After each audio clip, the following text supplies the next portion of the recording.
hima waeke jallisu arge Oromiyaatiya biyya hayyu qaroon biyya goonni mirre dachee kirra marge nan hima qabda seena acima nan hima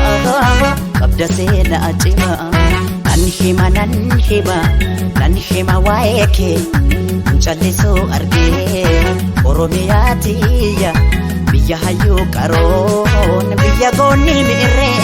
dachee kirra marge nan hima qabda seena acima nan hima qabda seena acima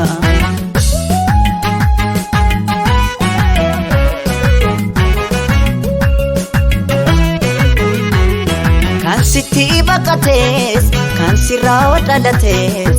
ija tokko laata orma firan jettu kan beela'eef laata hundaaf garaa laafta hunda toleetti ko Oromiyaa hunda hammatu ko Oromiyaa qabaattee waaqattu Oromiyaa rakkataa keenyatti Oromiyaa hunda toleetti ko Oromiyaa hunda hammatu ko Oromiyaa qabaattee waaqattu Oromiyaa rakkataa keenyatti Oromiyaa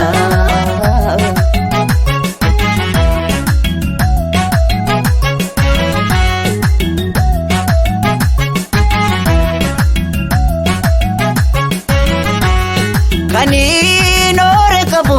isinii ambaanko otoon abu dhabu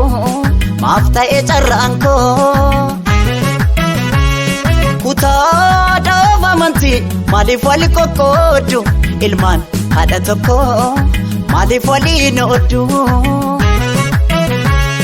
maaloo yaalmaan koo kutusu maaloo yaalmaan koo hangafa maaloo ormayyuu guddise dabarsee fi boonse maa dabaree dhaba jette Oromiyaa jette karmeen boose Imboyi Oromiyaatiya Imboyi sore ko soreet Imboyi otoo nuti jirru Imboyi naaftu booddeet Oromiyaatiya sore ko soreet otoo nuti jirru naaftu booddeet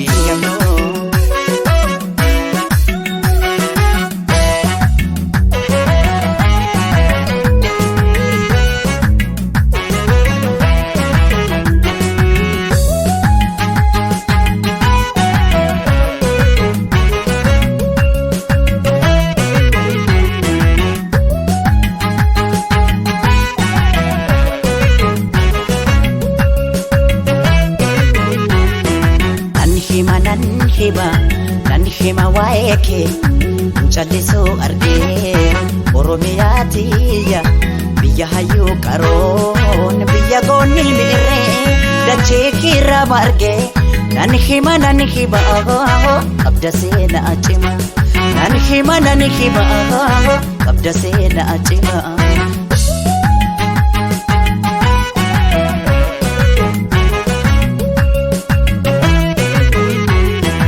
Chahafi gibeen suma keessa jiru dachee keerra jiru dukkana biyyarraa ifaatti jijjiiru kunaaf albuunni kee Oromiyaa madda galii biyya Oromiyaa allabnee rakkata Oromiyaa